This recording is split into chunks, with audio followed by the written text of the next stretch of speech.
Hello again, everyone. Welcome to the Diana Wright Show live online. We begin our show right now. And today I'd like to start by reading you something I wrote for you as usual. Reveal who you really are and let the chips fall where they may.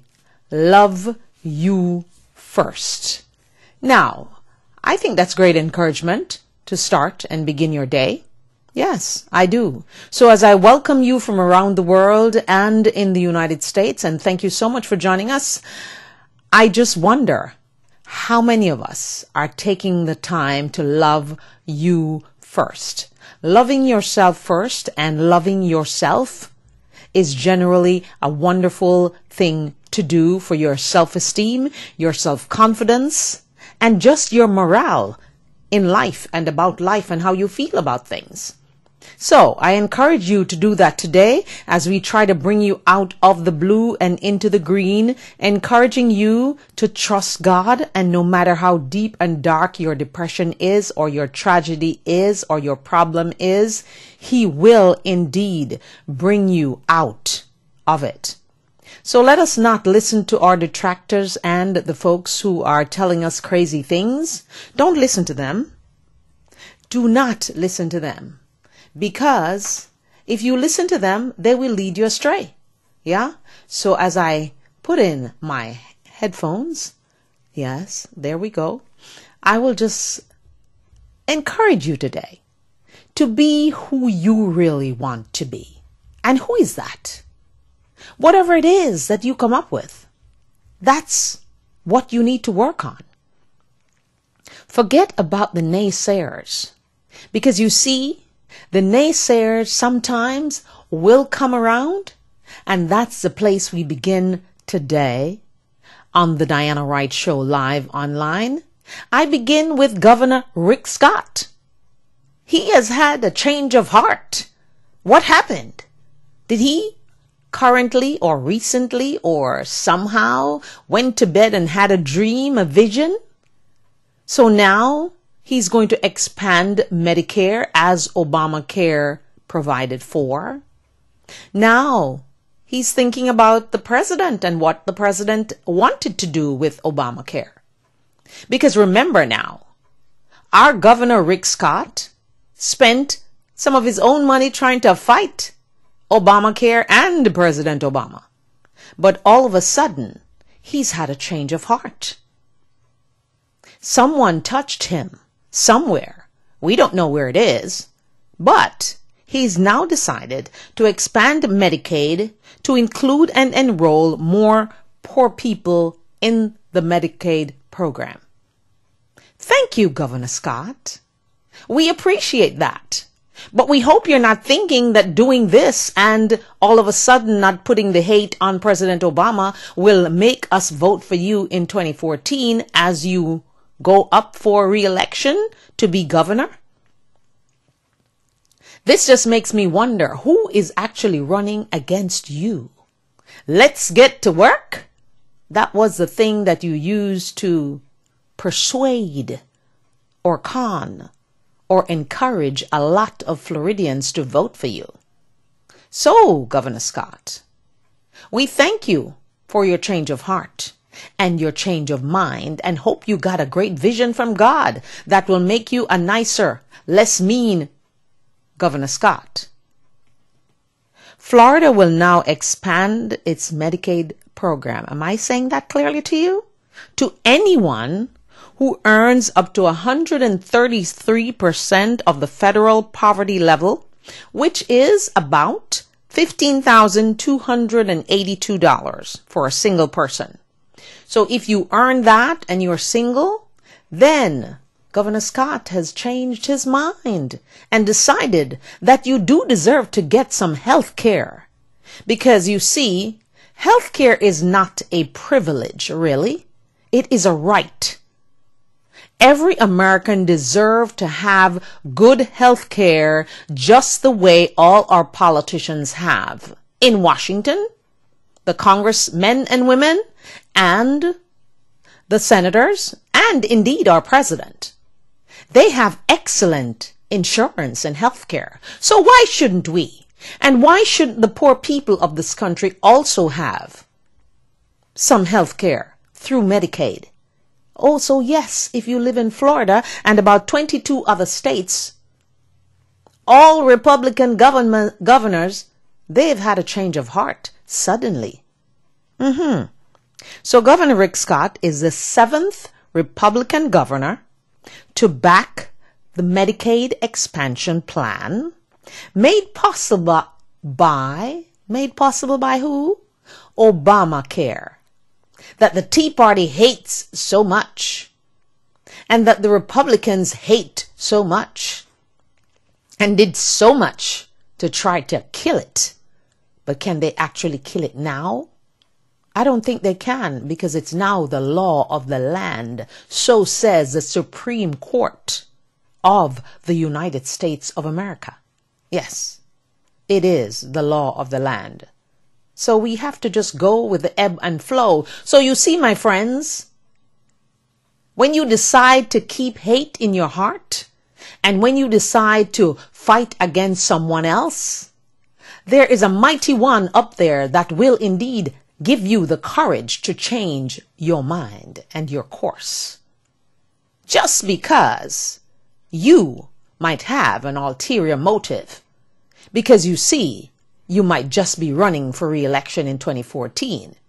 And if people perceive you to be this mean person who hates blacks and minorities and poor people and middle-class people and only like rich people, I don't think you'll find a lot of people voting for you.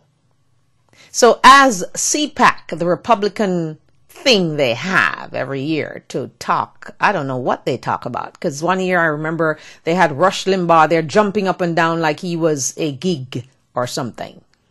So now they have all the losers in the panel.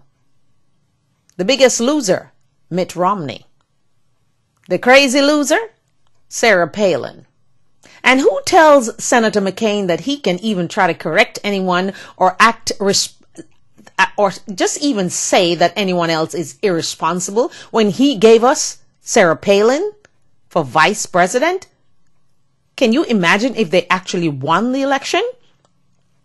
And can you imagine if Senator McCain, then President McCain, just happened to have gotten sick or died? Our president would be Sarah Palin. And then, of course, on their panel is Rick Santorum. Yes, he's on the panel too.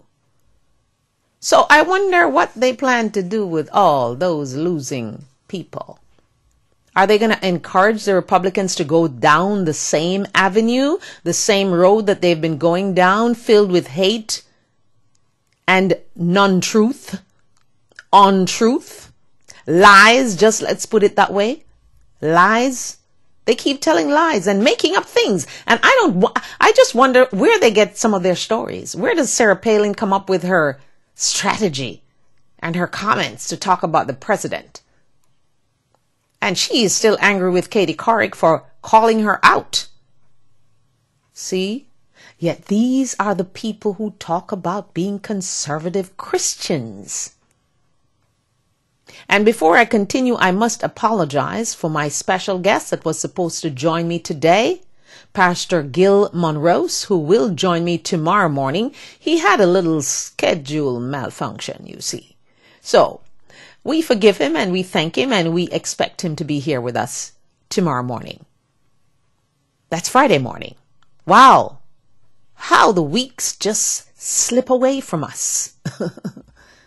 And how fast they move. They move as fast as our Governor Rick Scott, who has had a change of heart. And we thank him for that.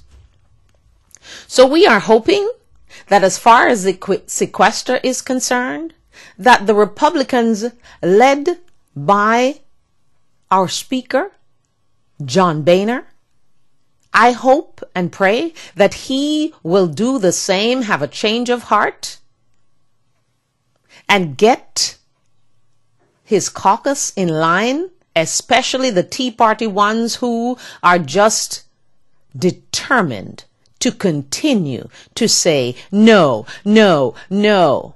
we can't do that? When are they planning to say yes to something, anything that will get us to think that they're trying to do the job that they were sent to Washington to do? So, as we look at what is it now? 22 other states and the District of Columbia have plans to broaden Medicaid and support Obamacare. Who knew that this was possible? Well, I know that when God is in charge of everything, all things are possible. And you see, just in case you didn't know, or just in case you think you're in charge, absolutely not. It is God that has the supernatural power, and the power belongs to God in everything we do. So if he decides to make you succeed or fail or stumble or have tragedy, he will just get more glory for his kingdom and win more souls to his kingdom. So that's what we need to keep in mind when we are so filled and consumed with hate and envy and jealousy. We need to move it out of our path and get into the lane of love, love of self, love of each other, love of people in general, and different levels of love, obviously. Because the love you have for yourself, I don't expect you to have that same love for your neighbor or your friend. So, as we go about our business, let's just try to clean and clear our hearts of the clutter that it has in it this day as we move on. And thank you again for joining the Diana Wright Show live online, and thanking you for giving us the thumbs up on Facebook, and thanking you for joining us and joining the conversation, whether online or otherwise. It doesn't really matter. We thank you either way. So welcome to those of you from around the world and the United States once again, as we proceed to talk about the Republicans again. They've even gotten Rush Limbaugh confused. The speaker has just thrown off Rush Limbaugh, Mr. Hate Spewer. Yeah, he's now confused about Boehner and his op-ed yesterday. So, the Republicans continue their obstruction. Speaker Boehner must have forgotten that there was indeed a video of him saying how happy he was with all that he got in the deal that was made with President Obama. But all of a sudden, he's not responsible. He's passing it on to the Senate. Now, Mr. Boehner, where is your leadership? Are you a leader or are you not a leader? Are you going to whip those Tea Party people in your caucus to make them do what is right for the American people? Or are you just going to sit back and keep moaning? And I haven't seen you cry lately, but you will be crying soon. I predict it, that you're going to be crying soon. Because if you don't get them to come along, the American people will blame you. They have already started based on the USA Today polls that have come out today. And I'm not so much into the poll thing, you see. The blame game, I just think it's ridiculous, because Congress can fix this whole sequester issue that we're talking about and has us all on the edge of our seats every single day. They can fix it in a minute. In 5 minutes, it can be done. Because you see, Americans, just in case we all forgot, or we have forgotten, or we don't remember, or we don't know, the president can only come out and give you a long list of things that he would love to do for you and the country. But the Republicans hold the power to make legislation go through. The president can't go and say, okay, I want $9 an hour, minimum wage. So it's done.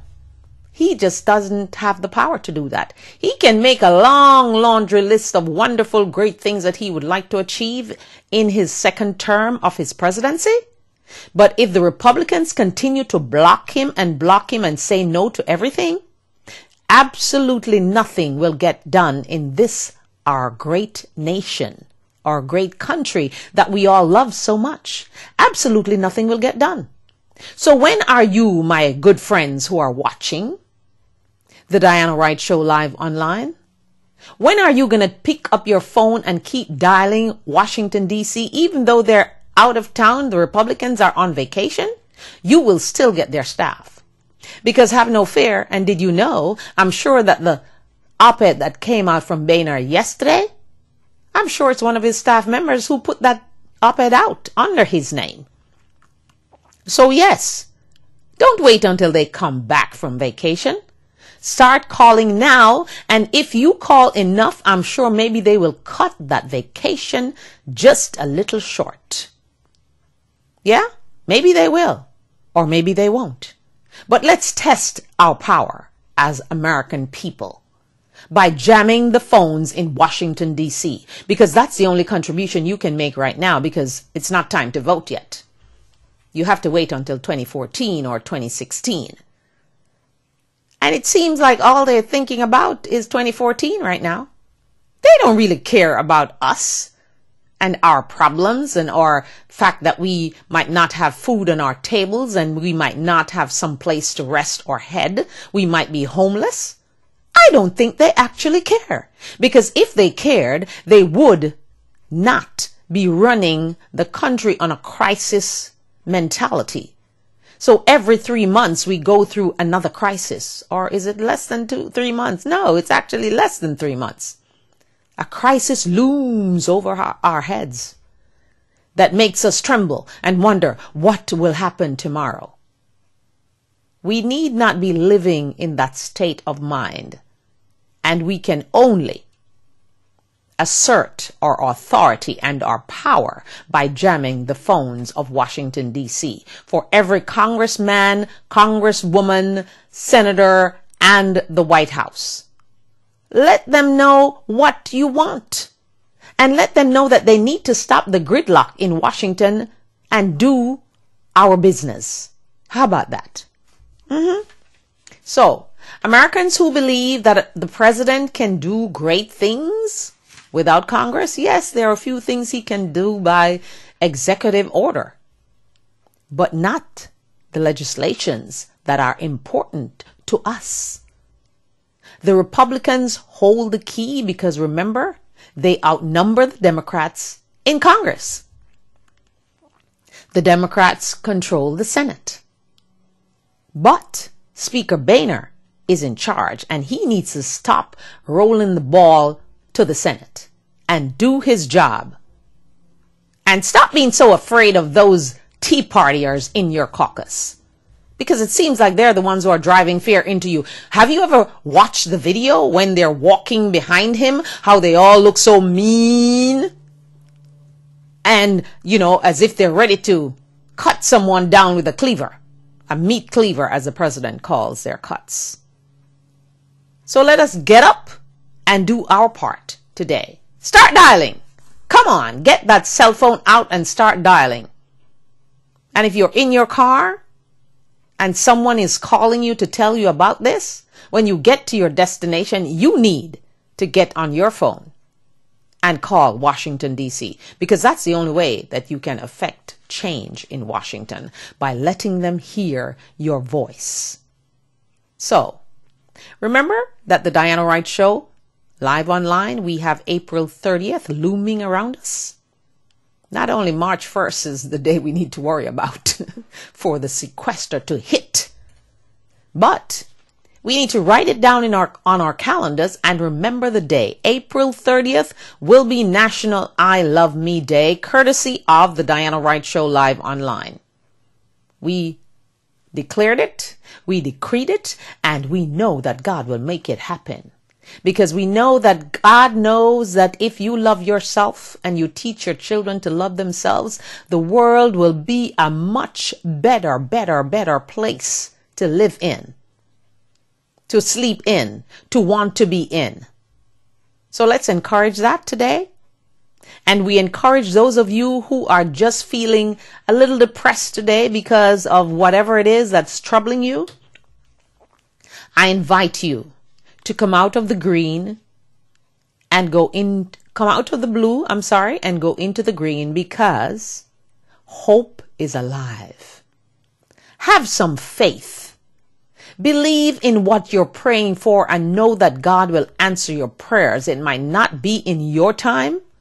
It will absolutely be in His time. So let's get it together today. Take your head out of the pillow and wipe your tears dry.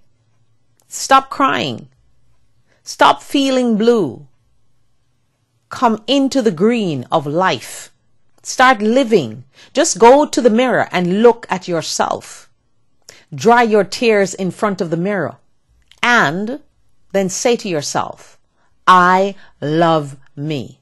And if you're a guy, you do the same and say, love me. So I encourage you to do this.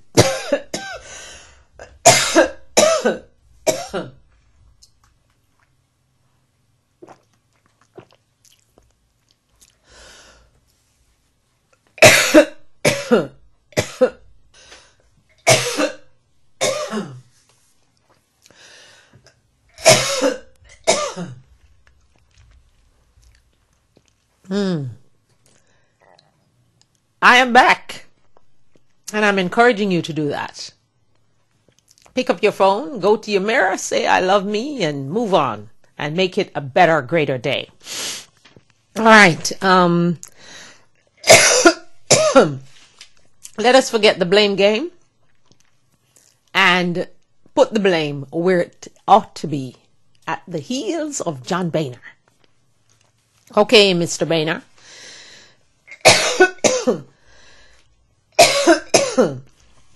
I guess Mr. Boehner is deciding that I need to cough and stop calling his name. Oh, all right. Anyway, let's move right along right now. And we go into talking about Pope Benedict. And we will give you just a little rundown of some of the names that are now popping up, the possible popes that we can look forward to.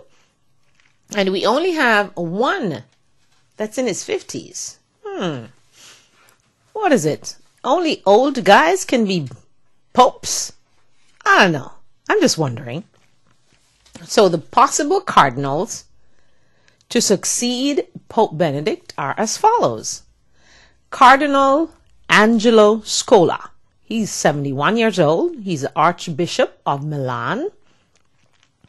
And Europe, as you might or might not know, has 262 million Catholics. The next cardinal, Odlo Shera. I hope I'm pronouncing his first name correctly. It's Odlo. Odlo. Okay. He's 63. Pretty young. Archbishop of Sao Paulo. That's in Brazil. Cardinal Leonardo Sandri. And he's 69. He heads the Vatican's Department for Oriental Churches from Argentina. South America, as you might or might not know, has 289 Catholics. 89 million Catholics, 289 million. So they're running ahead of the European count. All right. That's South America. So Cardinal Marc Ouellet, he's 61. Wow, they're getting younger. Head of the Vatican's Office of Bishops from Quebec, Canada. And Catholics in North America is 206 million. That's 206 million. So South America is still the leader as we press on. All right. Cardinal Luis Antonio Tagle. He is 56. The young one in the bunch. The youngest one in the bunch. He's Archbishop of Manila in the Philippines. And Asia has 131 million Catholics. Who knew? Next, we have Cardinal Peter Turkson, and he's 64. He's head of the Vatican's Office for Justice and Peace, and he's from Ghana, so I need not say that he's black. Cardinal Francis Arinze, he's 80. The oldest, yes. One of the highest ranking cardinals from Nigeria. And Africa has 178 million Catholics. So who will be victorious in your opinion? Who do you think will be the winning pope? And who will be our next pope? Well, lots of people are hoping that it is the youngest cardinal, because they figure he will last for a very long time. But what do we know? He can still die even though he's younger. It doesn't matter, because God determines when he takes us. So he's in his 50s, but the guys in their 60s could outlive him.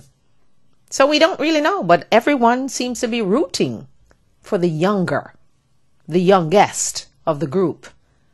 So we'll watch it for you, and we'll see how it flows and how it works out, because Pope Benedict is making lots of history as we learn about his pension, and as we learn that he's trying to get them to move fast. I guess that's the reason we now know the names of the potential pope.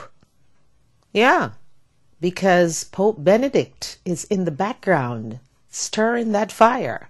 Get things moving, guys. And he's going to make sure that it happens before March 15th. So we'll be watching, because I am totally enamored and, enthusiastic about who will be the next pope. Because the whole pope power Catholic thing just intrigues me. So I'll keep you posted. Hope you're interested too, because it's nice to know who the pope is. All right. And the plot thickens now. The plot thickens. It thickens in a bad way. Bad way it thickens. What am I talking about? Our icon. Our celebrity athlete who Nike has now decided to drop. Oscar Pistorius. The Blade Runner. The double amputee. Born that way. Didn't just get injured or something. He was born that way. He did wonderful work. He was a champion. He was the role model for a lot of people. He gave encouragement to lots of people who are disabled. But the plot thickens, you see, because the lead detective, Mr. Botha, who gave his testimony yesterday, we just gathered that he's facing his own attempted murder charges for opening fire on a minibus with about 7 people in it. That happened in 2011. And he is expected to go to court to deal with that in May. So what exactly happens now? What exactly happens to his testimony that he gave? And how is he able to be part of this whole case with Oscar when he has his own problems? I'm a little confused about that. Not only confused, but a little troubled about that. Because of course, South African system is totally different from our system here in America, because you might know or you might not know that in South Africa, they don't have juries because based on their history with apartheid, they thought maybe, people will judge based on the color of your skin. So there are no juries. The judge will make the decision about Oscar Pistorius. But we also learn that Mr. Botha, the lead detective, on the case. He's been taken off the case. But also that Oscar Pistorius, his story has too many holes to be believed. And I'm wondering, where do we go from here, and how many other stories and versions of the story we're going to hear? Because you see, the lead detective, he has to go deal with his own murder trial or his own murder issues that he had to deal with from 2011. And now, Oscar, your stories are filled with holes as you lose all your sponsors and your agent has canceled all your events. I hope you will focus and tell the truth of what happened. What exactly happened in your house that dreadful night of Valentine's Day, that you decided that you heard a noise and you thought that Reva was in bed with you, so you decided to start shooting at the locked bathroom door. Lots of holes in the story, so we'll continue to watch that one for you as Mr. Pistorius begin to crumble. Remember O.J. Simpson? As he crumbled, as he was charged and tried for the murder of his wife, he got off, and a lot of people still believe that he was guilty. But oh, how things can happen when you have lots of folks setting up their bad energy on you. Because as we speak, O.J. is still in prison for something totally different from the murder of his wife, Nicole. So, I don't know how we need to look at that today, but we need to learn some lessons from idolizing people. Whether it's your pastor, your athletes, your celebrities, you need to stop idolizing any and all of them. Because when you're disappointed by them, it is so hard to swallow, isn't it? It's so hard for you to believe that Oscar could actually murder Reva. But there's a possibility. They say we all have the ability to snap and do crazy things. So maybe he snapped because he thought he heard a noise in his bathroom. And I'm still trying to figure out how a burglar gets into the bathroom and lock the door. I'm still not clear about that portion of the story. I'm still not clear about why he thought that Reva was in his bed while he was shooting. And they've tried to discredit the neighbor who said he heard the screams because they said he lived too far away to have heard that. So, I don't know. How is this going to end? We have no idea. But we'll just keep watching and hoping that the truth will come out, because someone is actually dead and a funeral was held for that person. So we just want to keep you abreast of all that's going on in and around the world and out of your little circle of where you think you are and you're supposed to be. Because you see, that's one of the problems with a lot of us, we only know our little circle, our little neighborhood. We don't try to expand or even be interested in expanding where we are. And we absolutely need to do that. As I encourage you on this show, the Diana Wright Show Live Online, please travel when you can. Travel the world, not just the same place over and over. A lot of you take your vacations and you go back to your home country. Every single year you get vacation. Have you ever thought that you could actually go to another place, a new place?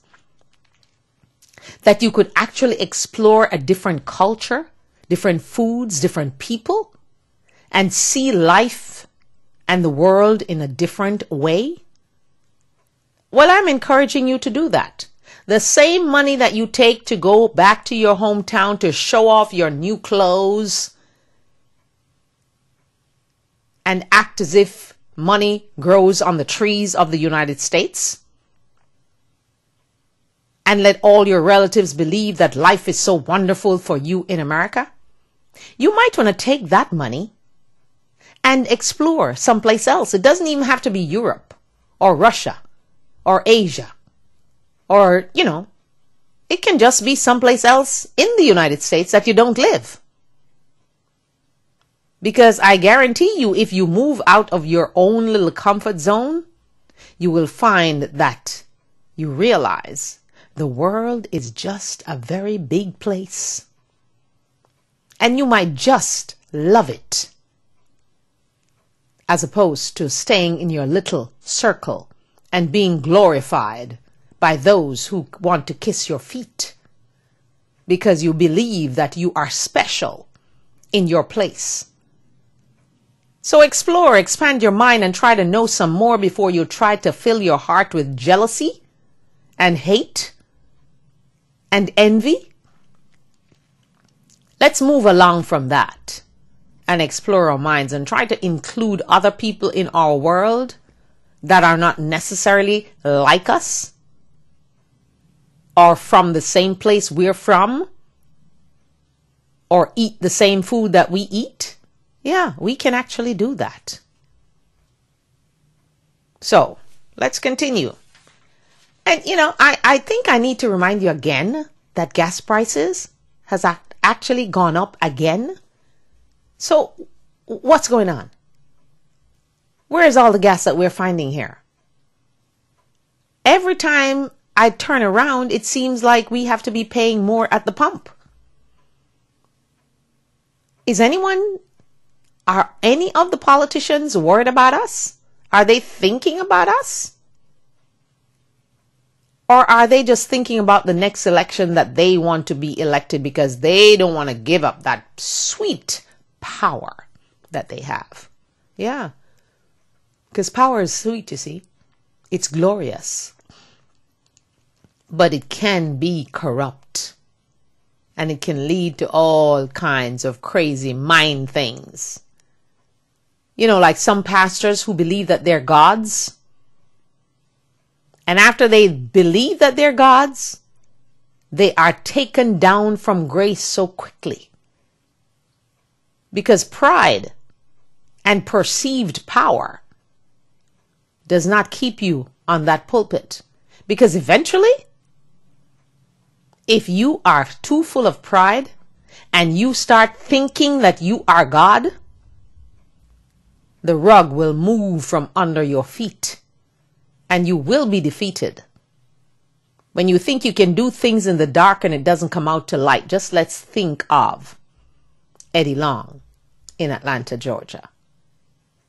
We don't need to take our thoughts too far. Right there. Is it that he thought he was bigger than God and he could get away with all the things that he was doing behind closed doors? And should we wonder that the fact that the case was settled out of court, is it that the young men were actually telling or speaking the truth? We saw the photograph of him standing in front of his bathtub in his all-in-one suit. I didn't even know guys wore those things. He enlightened me. He sure did. So, as pastors begin to think that they're so special and they're gods and they rule the world, we just need to be kept reminded of the many that have fallen from grace. Remember the head of the Baptist Union? He was caught in a car with a gay guy. Maybe the gay guy decided to set him up. I don't know. Maybe he did. Maybe he didn't. And then he came on and tell us he was struggling with homosexuality. Why didn't he tell us that before he took on the positions in the church? I do believe, you see, that pastors are special, but not special in the way they think they're special. They're special because I believe that pastors, if they're going to pursue that career, they should make sure their life is actually clean and clear of all possible scandal.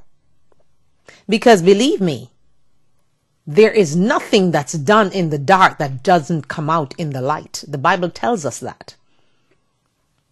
So whatever you're doing out there, pastors, whether it's, I'm going to Atlanta the other day and seeing that a pastor that I used to watch sometime on TV, he's being charged for embezzling the church's money and misleading his congregation to invest in certain things, and he's the only guy who made money. How much of that is really going on?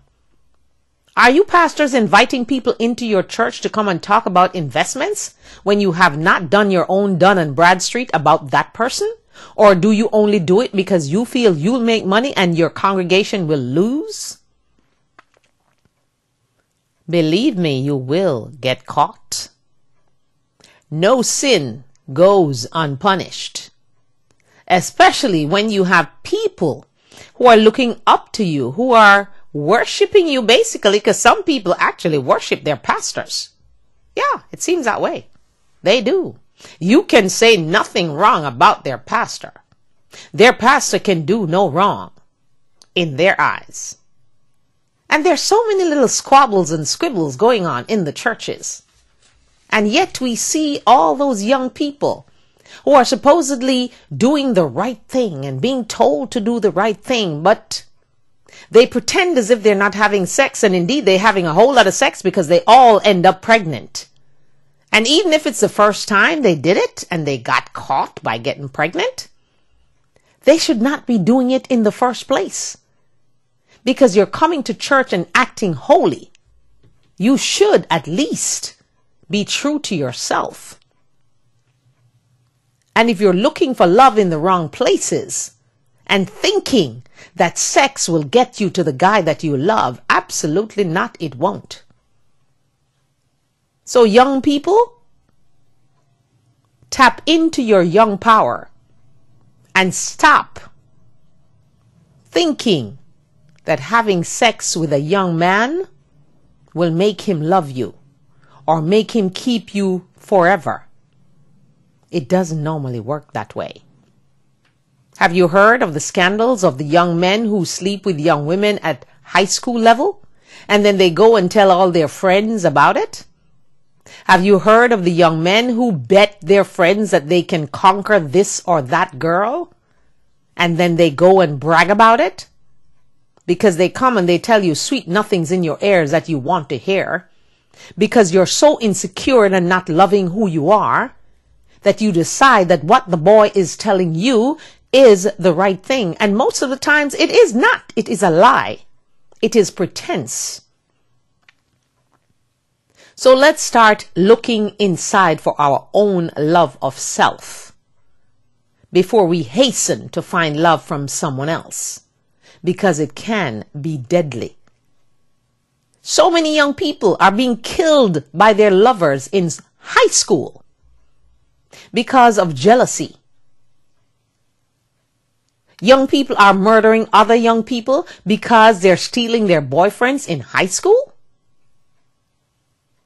What is that about?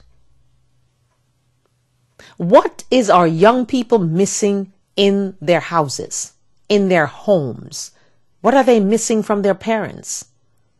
Where are we falling down as parents that our children will resort to killing a girl because she's jealous of that girl, because the boy that she likes, she thinks the boy likes that girl better? Wow. That is just bad news for us. And for everyone. Because we are losing a generation of young people who get pregnant because they're in church and they're fornicating.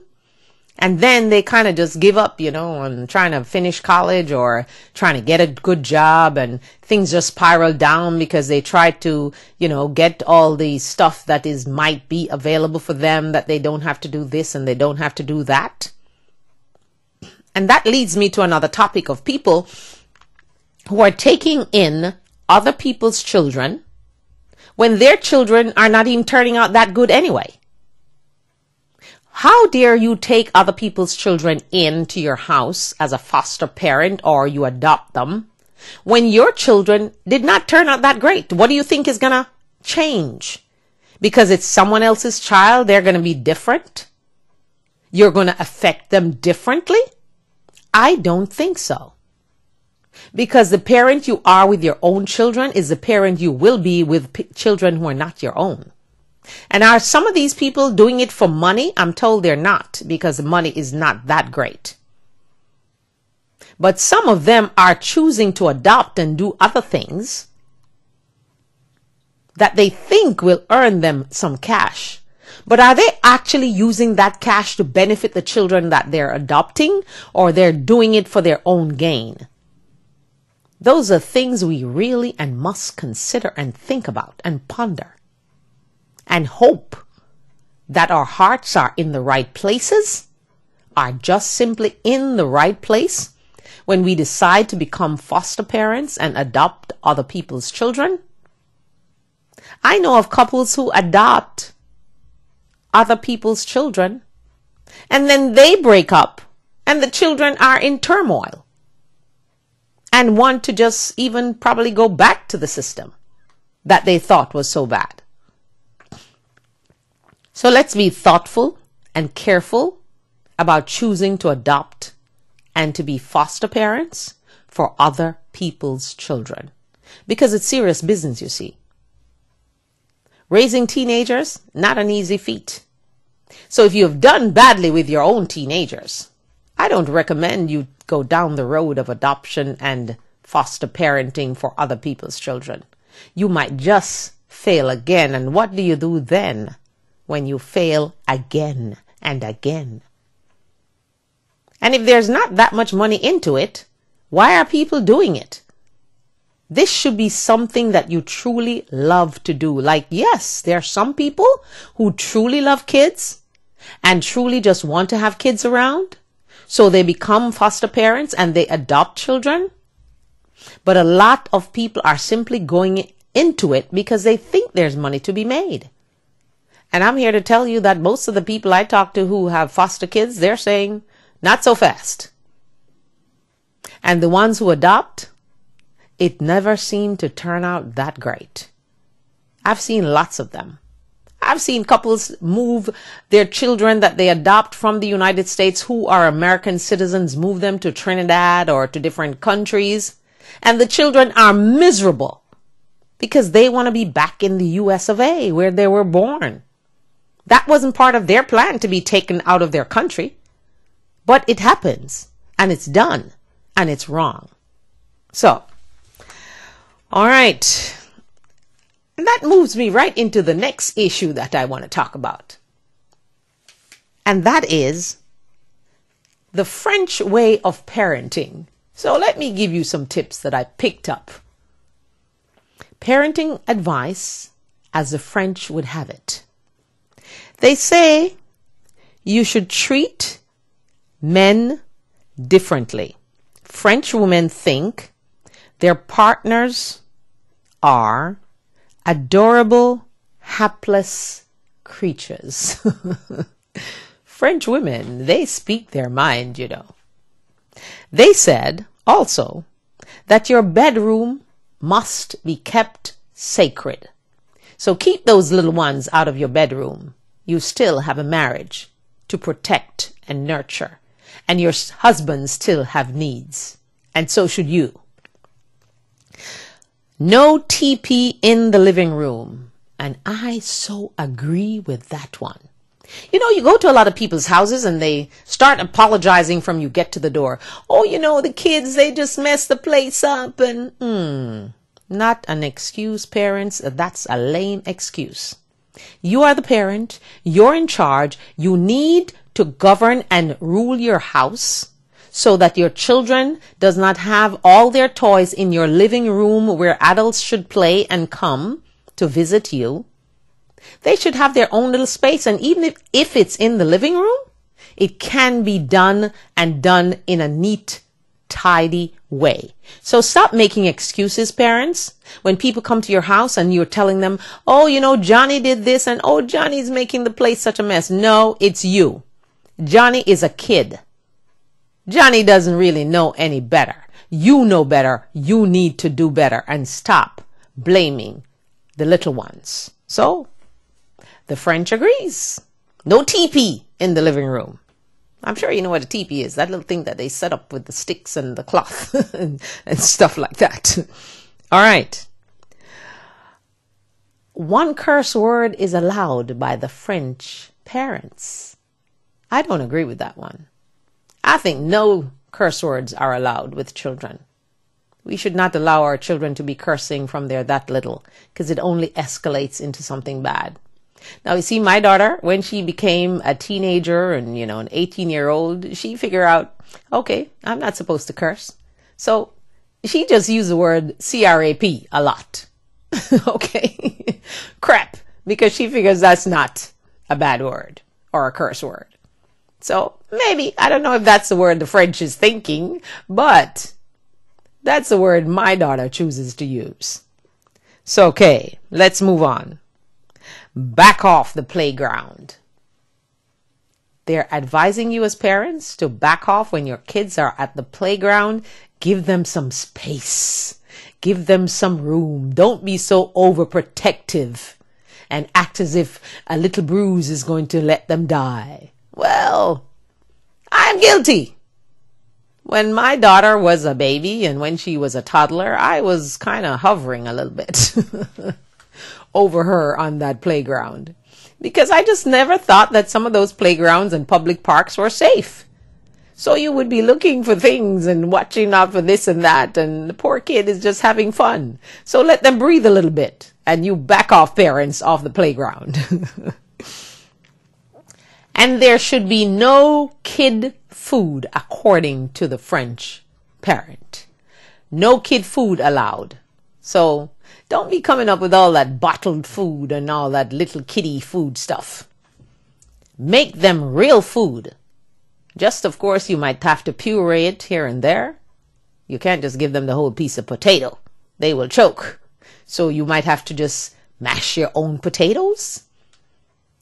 Make your own beans and your own applesauce and your own fruities.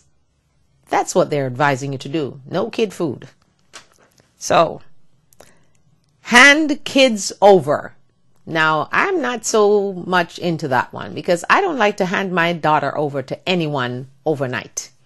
But they're saying it's okay to hand your kids over for overnight visits and overnight school trips.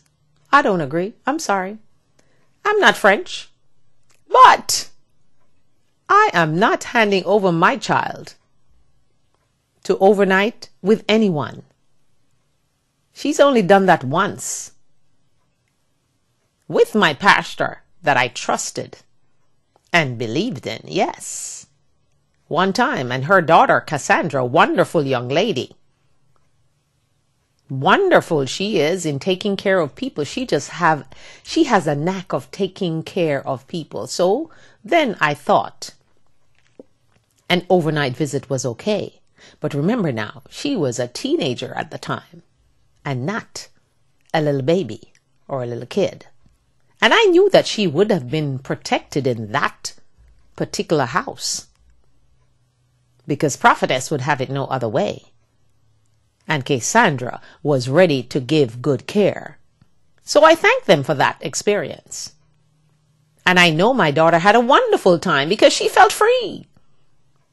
Freedom! My mom allowed me to stay overnight at someone else's house. My daughter has never even had a babysitter in her entire life apart from my mother. Because I'm just one of those parents who believe that if you choose to have babies, you should choose to take care of those babies yourself. Don't leave them to the helper. Don't leave them to the maid if you want to call them maids. Don't leave them to the nannies because they will have the principles and thoughts of the nannies and the maids and the helpers and not yours. So since I wanted to be the influence over my child, I chose to give up a budding career to stay home and be a stay-at-home mom. Yeah. Sometimes you have to give up. I look back sometimes and I wonder if that was the right thing to do. Because sometimes, you miss your flow. Because you're on a flow, you're on a roll. But the child did not ask to be here. You planned it. You wanted them. So you should make that commitment. And I truly believe in commitment. When you're committed to someone and something, you do what's right for that someone or that something. And that's just me. Maybe I'm crazy. And maybe I'm not giving you the right advice. And I just want to lift up those parents who are struggling with their teenagers today. If you're struggling with your teenagers, you need to get down and start a praying. Because God will indeed answer your prayer and turn that teenager around. And then God might allow that teenager to go through some bad struggles before they turn around, but you just cannot afford to stop praying. If you have to pray 10 times a day, then pray 10 times a day. Because I promise you, eventually, He will answer your prayer. And that teenager will come back and apologize to you for being such a brat, like the ones they banned in Australia from the mall if they decide to run around and be crazy brats. Yeah? So continue to nurture and care and give your children your advice and let them adopt your principles, your parenting skills. Not the helpers, not the maid, and not the nannies. Or the au pair, as some will call it. Au pair. Remember Tiger Woods? His wife was an au pair for one of his golf buddies overseas. So, we have to remember all the names, you see. So once again, I thank you so much for joining me inside the Diana Wright Show live online. Reminding you my email address, dianawrighttv@gmail.com. The phone number here, 561-228-1921. And of course, you are watching us live. We do this every morning, Monday to Friday, 9 a.m. 9 a.m. No way. 9 a.m. I'm not even ready to fix my hair. No, 10:30 a.m. and 8 p.m. So at 9 a.m., I'm still kind of groggy, but I try to get myself up and ready by 10:30 so I can give you all the information I research and I get and present to you and hope that it will help you in some way or get you thinking about some of the things that I said. Because sometimes, when other people raise a point, you might not even be thinking about that point. But all of a sudden, you find yourself saying, I wonder if she was making sense. I wonder if what she said is true. And maybe I should look into it because it affects me. All right, let's continue here. What is this now? 1 snack a day. So you can only be allowed to give your child 1 snack a day. Say the French parent. Relax about reading. Ladies and gentlemen, the world will not come apart if your child cannot read yet before they go to kindergarten. Just keep at it. Just keep trying. They will eventually begin to read, but you must not give up that duty. Don't depend on the teachers to start your children off reading. Get those little books and start giving them words. Start using puzzles. Start using other little things. But they're asking you to not be so in a panic if your child cannot read before they actually start school. You should make the effort to do that. But if they don't, maybe they're just a little slower than the other kid. And stop comparing your children with each other. One child that you have might be brilliant. The next child is not necessarily going to be brilliant. So don't compare them and stop saying it to them. Because every child is an individual. You should celebrate that child and encourage that child to love themselves instead of trying to pit them against and saying, my firstborn was so brilliant. What happened here? No, you should stop doing that. Don't do that. It's not a good thing for your young, budding genius. Because you never know. That genius might just be a late bloomer. I know someone whose second child wasn't speaking for a long time. But then when he began to speak, they couldn't shut him up. And he is actually very smart. So all those times he wasn't speaking, he was becoming a brilliant mathematician. So let's not panic too much with the reading thing. But don't give up the effort of trying to make them read before they get to kindergarten. All right. No interpreting and no interrupting. Parents, you should teach your children from a very young age to not interrupt you when you're speaking to another person or when you're on the telephone. Because, it seems to me that children just want to speak to you when you're on the phone. You'll be with them, even teenagers, you'll be with them all the time, and they don't even want to talk to you, but get on the phone. Or have someone come over to your house and have a conversation with them and see how fast your teenager or your toddler or your little one will want to come to your feet and to your rescue and engage you in great conversation. And they have a great need at that particular time too. Don't forget that part. But before we go, we want to remind you to join us this evening at 8. And also to tell you that our special guest that we were supposed to have this morning, Pastor Gil Monrose from New York, he had a scheduling faux pas, whatever, you want to think of it as. So he'll be joining us tomorrow morning at 10:30. So we welcome you and hope that you will join us to hear the conversation. We're going to talk about everything, not just church. But we are going to try to get back to how it affects the church. But we're going to be talking about a whole lot of stuff tomorrow morning.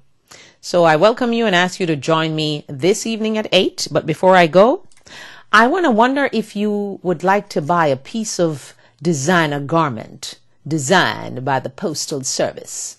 They're thinking that this is a way to stop the bleeding. I don't know about that. I guess because they don't want to raise the stamps anymore. They've now decided to put out their own Postal Service design. What will they come up with? I don't think I want to wear anything that has a Postal Service logo on it. But maybe they'll shock me. Maybe will come up with some great styles that I can put on and show you on this show. And I will model it for you too. The Postal Service designs coming to a store near you very soon. And if you like it, they really don't care. They believe that this can actually help them out of their broke state of affair. So let's watch and see. I'm definitely coming out with my own line of clothing. Is there a designer out there willing to help me? I don't know. Who are the designers helping the Postal Service to design their own clothing? And whose idea was this? Maybe it will be successful. Maybe it won't be. But my designs are right now online at my web store. I have my wife beater t-shirts and I have my regular t-shirts for women that simply says, I love me. And I think that's a wonderful thing for you to do today for yourself. And reminding you that for the guys, it's going to simply say, love me. Because that, to me, sounds a little more masculine. So if you want to parent like the French do, you just have to take the advice that I just gave you of all those little tidbits that I just gave you.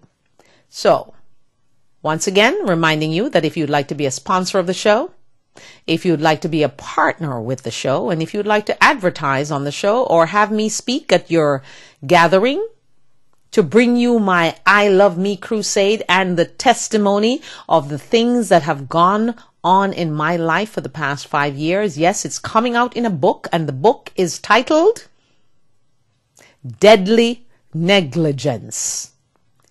I know you will want to read it. I know you will want to know what has happened in my life for the past 5 years, why there was no Diana Wright show or I was missing in action. And you will find the story intriguing. You won't be able to put the book down because you will be in such shock to know that it doesn't really matter how deep and dark your hole is, your tragedy is. God, and only God through his son Jesus, will bring you out of that place into another place of love, prosperity, and yes, lots of prayers from around the world, from lots of people, will get you through whatever struggle you're going through. So I invite you. You can pre-order the book if you like, at my email address at dianawrighttv@gmail.com. Yes, you can. Or you can do it on the website. But I promise you that you will be on the edge of your seat and you will not be able to put my book down. Deadly Negligence, coming to a store near you soon. But go on, please. Give the t-shirts as gifts. Buy one for yourself. Support the cause. Support the crusade, I Love Me Crusade. And support the day that's being declared by the Diana Wright Show live online, April 30th, the National I Love Me Day. On that note, I say thank you so much for joining me. Have a great day. And of course, don't forget to spread the word. Like us on Facebook. Tweet us. Call us. And be a part of the show. This is your access to the Diana Wright Show live online. And thank you again. Have a great day. And ciao, as I say, au revoir and adios.